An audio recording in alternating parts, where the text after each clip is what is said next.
Miraculous Ladybug has improved tremendously over the course of Season 6. The action feels dynamic and lively. We're diving into the families and relationship drama between characters. The relationship between the miraculous heroes themselves is finally getting focused, which, thank goodness, I criticized this, and many others have criticized this for being what amounts to Ladybug's Lucky Charms with dialogue. I think one of my contemporaries actually called them Pokemon at one point, which that's not an unfair assessment because that's what they essentially are. I'm glad that we're finally trying to correct the errors of season 1 through 5, but the shadow of season 1 through 5 still hangs over the entire series. Case in point, the heroes. It's been brought up before, but the heroes are absurdly overpowered, and there's way too many heroes. I mean, look at this one. One of the people here, Mark, literally has the power to summon other powers, provided that the other miraculous don't do this. Then you have people like Nathaniel who can generate objects so long as they aren't magic, Ivan who can nullify magic, all the things that the villains are in this series, Felix who can create monsters. So, yes, you have a group that is both way too large and way too overpowered to the point that it's going to interfere with some stories. In El Toro de Piedra, the final fight scene was what amounts to a music montage, because honestly, El Toro de Piedra can turn people into giant stone bulls. And here's Ivan, who has the miraculous of the bull, which nullifies mystical attacks. And while Lila has new powers, which can help nullify miraculous powers, there are instances where the heroes are also gaining powers, so the balance, or rather the imbalance of power, has shifted and at the same time has not. And again, this is because of the clunky foundations laid through Season 1 to 5, which basically made the difficulty curve for the heroes essentially a difficulty flat line. Sure, Lila is a threat, but putting that aside, the individual villains can vary wildly in terms of threat levels they themselves produce, which isn't something you probably want. There should be a general curve of a threat level among the monsters of the week, or at least have them serve some kind of grand plan. You don't want them to sort of wobble in terms of difficulty, and of course, because there's only so many ways you can try to nullify the already overpowered heroes, you're probably going to go back on the tropes that easily can be mimicked, such as mind control, so that the powers that are stupid broken are turned on the other heroes. So, Team Miraculous, being as overpowered as they are, can only lead to a few places, besides the aforementioned recycling the villain powers. First is an internal schism akin to Marvel's Civil War, which they seem to be building up to. Alia detests Marinette's choice to lie to the world about Gabriel Agrest's actions.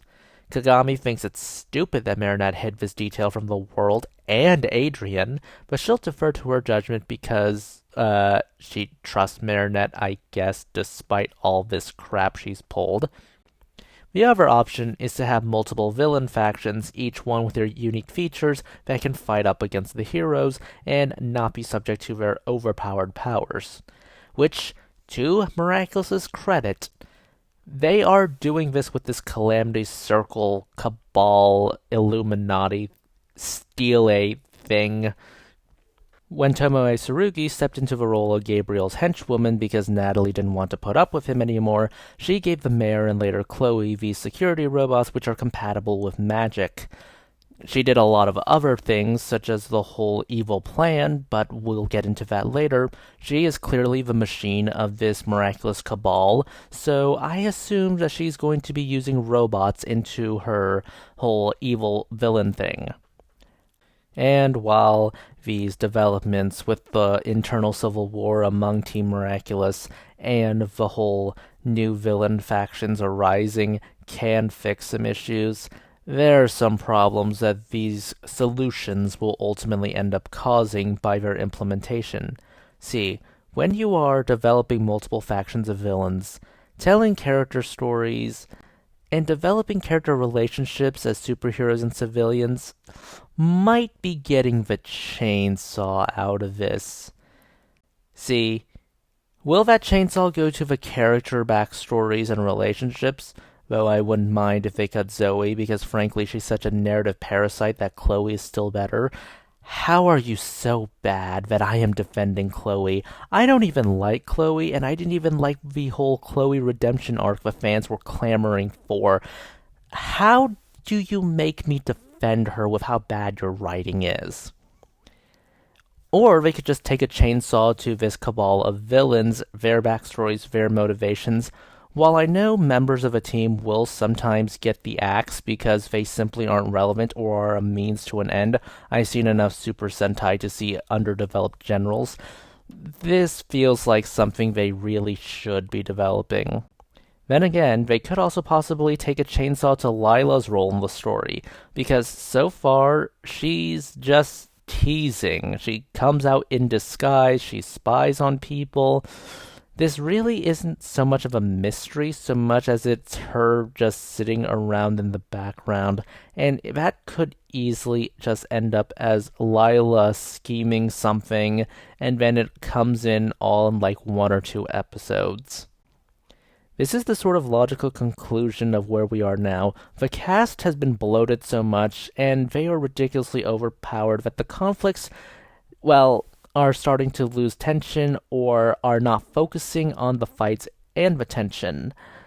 So, in order to make something satisfying out of it, you're going to end up having to cut something in order to add a satisfying conclusion. And well, if done incorrectly, you could end up underdeveloping things you really do not want to underdevelop, or slow down the pacing of everything because you are developing a lot of concepts. The issue with the cast bloating itself so much and being ridiculously overpowered isn't an issue with Miraculous. It's not a unique issue with Miraculous, I should say, because I've seen this happen in other franchises. I think the most prominent ones that I've read are Legion of Superheroes and the X-Men. The cast gets so large and so overpowered that making challenges becomes difficult, and the need to stick to a very strict status quo just makes everything spin their wheels. You will see characters that fans love just end up in comic book limbo for a year, 2 years, an entire run, maybe even decades. Academy X students back in 2001, 2002, around the Morrison era, I'll say that, they were dead for many years because of House of M, the aftermath of which, I should say, and they didn't come back until the late 2010s when the Krakoa era was beginning. Krakoa era, excuse me. You can see the risk here. There's a lot of characters. You could see them end up in limbo. Some might not get focus. Some might never leave the whole phase where they are essentially just playing the Pikachu to Marinette. I've also seen this happen in franchises I am a diehard fan of. My Hero Academia, for example, has a very strict central narrative. The problem is, you can't focus on periphery characters as much, which is sad, and I don't want this to happen to Miraculous, especially since there's a lot of potential for these characters to develop, to grow, to have relationships with each other. It's just very disheartening to see this being an actual possibility. Then again, I could simply shift into pessimism and say Miraculous will bungle this somehow.